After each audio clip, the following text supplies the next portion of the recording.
Top 4 న్యూస్లో first gear అయ్యింది. నాడు వద్దన్న పీపీటీ నేడు ముద్దైంది. గతంలో కేసీఆర్ పీపీటీని రేవంత్, భట్టి, షబ్బీర్ అలీ వ్యతిరేకించారు. అసెంబ్లీలో పీపీటీ అప్రజాస్వామిక చర్య అని వాదించిన నేతలు అదే వేదికగా సిద్ధమవ్వడం విడ్డూరం. ఇక రెండో రేవంత్ పాలనలో తెలంగాణ రాష్ట్రం తిరోగమనం వైపు పయనిస్తుందని బీఆర్ఎస్ వర్కింగ్ ప్రెసిడెంట్ కేటీఆర్ అన్నారు. తెలంగాణ ప్రజల గుండెల్లో కేసీఆర్ స్థానం బీఆర్ఎస్ జెండా శాశ్వతమని ఆయన స్పష్టం చేశారు. తెలంగాణ భవన్లో నూతన సంవత్సర వేడుకల్లో పాల్గొన్నారు కేటీఆర్. ఇక మూడో టాపిక్ చూసుకున్నట్లయితే కాంగ్రెస్ 2 ఏళ్ల పాలనలో ఉద్యోగులకు తిప్పలు తప్పట్లేదు. పెండింగ్ బిల్లుల కోసం ఎదురుచూపులు కూడా తప్పట్లేదు. 2 ఏళ్ల నుంచి తమకు పూర్తి ప్రయోజనాలు అందలేదని, పెండింగ్ బిల్లులు ఇంకా క్లియర్ కాలేదని ఆవేదన చెందుతున్నారు. ఇక 4వ టాపిక్ చూసుకున్నట్లయితే మద్యం, పొగాకుకు కేంద్రం మరోసారి భారీ వడ్డింపుకు రెడీ అవుతోంది. జీఎస్టీ కంపెన్సేషన్స్ ప్లస్ ఫిబ్రవరి 1 నుంచి పొగాకు ఉత్పత్తులు, పాన్ మసాలాలపై రద్దు చేస్తూ కొత్త ఎక్సైజ్ డ్యూటీని విధిస్తోంది. ఇక టాప్ 4 హెడ్లైన్స్ ఒకసారి చూద్దాం.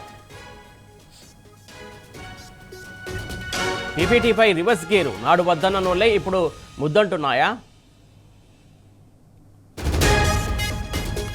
తెలంగాణ గుండెల్లో కేసీఆర్, రేవంత్ పాలన తిరోగమనమైందంటూ కేటీఆర్ విమర్శ. 2 ఏళ్ల పాలనలో ఉద్యోగులకు తిప్పలు, ఇంకా క్లియర్ కాని బిల్లులు.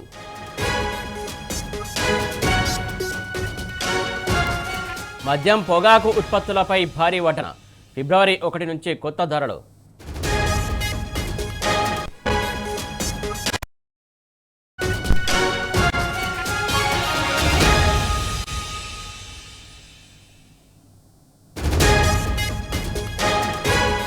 ఇక టాప్ 1 న్యూస్ చూస్తున్నాం. పీపీటీపై రివర్స్ గేరు, నాడు వద్దన్న నోళ్లే ఇప్పుడు ముద్దంటున్నాయా? టాప్ 2 న్యూస్ చూస్తున్నాం. తెలంగాణ గుండెల్లో కేసీఆర్, రేవంత్ పాలనలో తిరోగమనమైందన్న కేటీఆర్. టాప్ 3 న్యూస్ చూస్తున్నాం. 2 ఏళ్ల పాలనలో ఉద్యోగులకు తిప్పలు, ఇంకా క్లియర్ కాని బిల్లులు. ఇక టాప్ 4 న్యూస్ చూస్తున్నాం. మద్యం, పొగాకు ఉత్పత్తులపై భారీ వటన, ఫిబ్రవరి 1 నుంచి కొత్త ధరలు.